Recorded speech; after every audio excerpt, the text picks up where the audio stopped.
diperbarui dari sehari ke sehari. Saudara-saudari yang dikasihi oleh Tuhan Yesus Kristus, selamat bertemu kembali dalam program Arus Hayat Voice. Dalam kesempatan ini saya akan menyampaikan firman Tuhan dengan judul Diperbarui dari sehari ke sehari.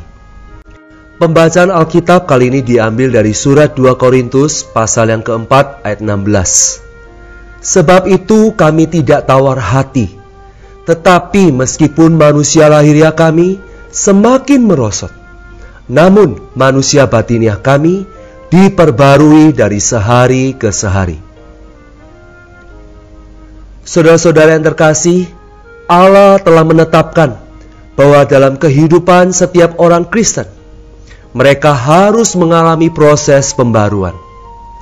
Segala sesuatu yang terjadi dalam kehidupan kita, termasuk penderitaan, telah Allah aturkan bagi kita dengan satu tujuan, yaitu ingin memperbarui kita. Tidak peduli kita ini baik atau buruk dalam bawaan kita adalah ciptaan yang lama. Dalam rencana kekalnya, Allah ingin menciptakan sesuatu yang baru dari antara ciptaan lamanya. Allah telah menciptakan ciptaan lama melalui firman-Nya. Dalam 6 hari Ia telah menciptakan ciptaan lama, termasuk manusia. Dan Ia beristirahat pada hari yang ke-7, hari Sabat. Ciptaan lama ini hanya merupakan bahan-bahan dan ruang lingkup yang akan Allah pakai untuk memperoleh ciptaannya yang baru. Dalam zaman ciptaan lama ini, Allah bekerja untuk melahirkan dan menghasilkan ciptaan yang baru. Hari ini, kita berada dalam proses pembaharuan untuk menjadi Yerusalem baru di dalam kekekalan. Di dalam surat 2 Korintus pasal 4 yang ke-11, Paulus memberitahu kita bahwa ia selalu diserahkan kepada maut.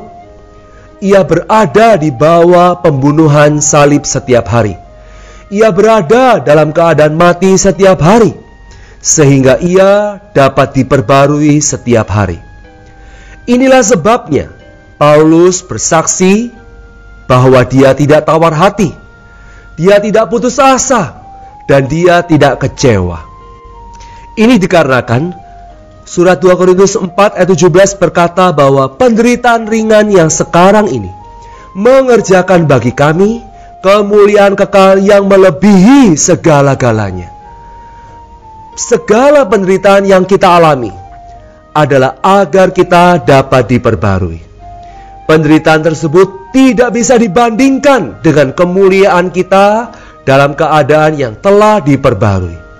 Saudara-saudara, sebenarnya hidup Kristen kita bukanlah hidup yang menderita. Kehidupan Kristen yang sejati adalah kehidupan yang diperbarui dari sehari ke sehari. Ini berarti manusia batiniah kita mendapatkan perawatan sehingga diperbarui oleh suplai hayat kebangkitan yang segar. Tubuh kita yang fana, yaitu manusia lahiriah kita, berangsur-angsur dihabiskan oleh pekerjaan maut yang membunuh. Tetapi manusia batiniah kita, saudara-saudara, yaitu roh kita yang dilahirkan kembali dengan bagian-bagian dalam diri kita, sedang diperbarui secara metabolis dari sehari ke sehari oleh suplai hayat kebangkitan yang segar. Ini dapat diilustrasikan ketika kita mengalami penyakit tertentu. Tubuh jasmani kita mengadakan suatu perlawanan terhadap penyakit itu dan membuat tubuh kita menjadi lebih kuat. Bahkan melalui suatu penyakit, kita dapat belajar merawat diri kita dengan cara yang lebih baik. Ada seorang hamba Tuhan yang pernah terkena radang lambung dan mengidap penyakit TBC. Penyakit itu membuatnya hampir mati. Namun melalui penyakit itu, ia menjadi lebih kuat. Setelah sakit selama sejangka waktu dan kemudian sembuh, seseorang akan menjadi lebih kuat. Sebab itu, kita tidak seharusnya tawar hati. Ungkapan Paulus di dalam 2 Korintus 4 ayat 16, dari sehari ke sehari. Ini menunjukkan bahwa kehidupan orang Kristen bukan hanya berlangsung selama 1 hari. kita diperbarui adalah dari hari ke hari. Ini berarti dari sehari ke sehari kita disegarkan oleh Tuhan. Kemarin pagi mungkin kita sudah mengalami penyegaran dari Tuhan. Tetapi saudara-saudara, pagi ini kita masih perlu penyegaran yang lain. Dan besok kita masih perlu penyegaran yang lain juga.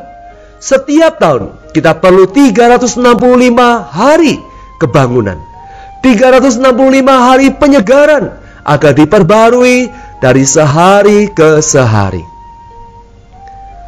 Allah menyiapkan 4 persediaan yang terbaik untuk membantu kita menerima proses pembaruan ini. Persediaan yang pertama ialah salib, kematian Kristus. Menurut 2 Korintus 4 ayat 11, Paulus selalu berada di bawah pembunuhan salib, kematian Tuhan.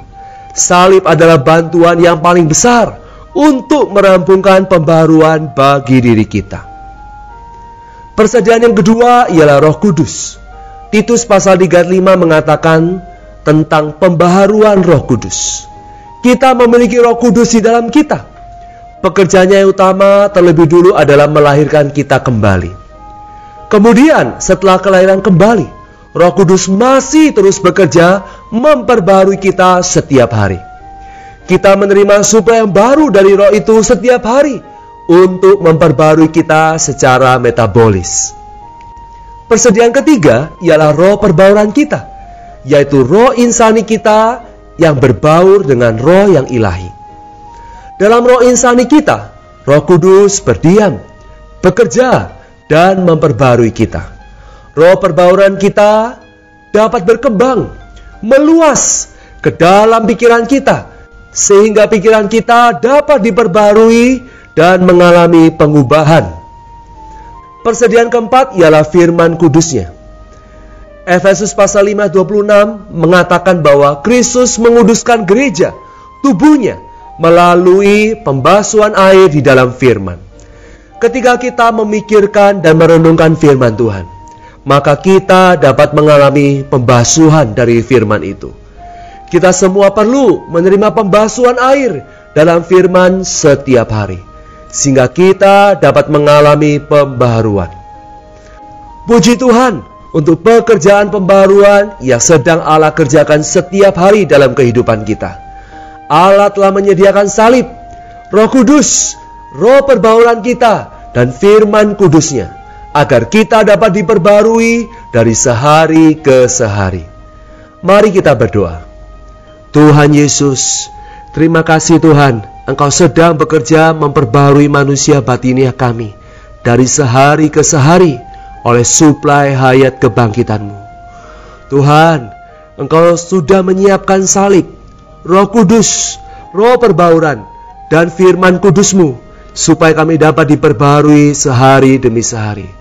Biarlah Tuhan, segala hal yang terjadi dalam kehidupan kami, bahkan penderitaan kami, mengerjakan bagi kami Tuhan kemuliaan kekal yang melebihi segala-galanya. Di dalam nama Tuhan Yesus Kristus kami berdoa dan mengucap syukur. Amin. Demikianlah firman Tuhan. Sampai bertemu di kesempatan berikutnya. Kasih karunia Tuhan Yesus menyertai roh kita. Amin.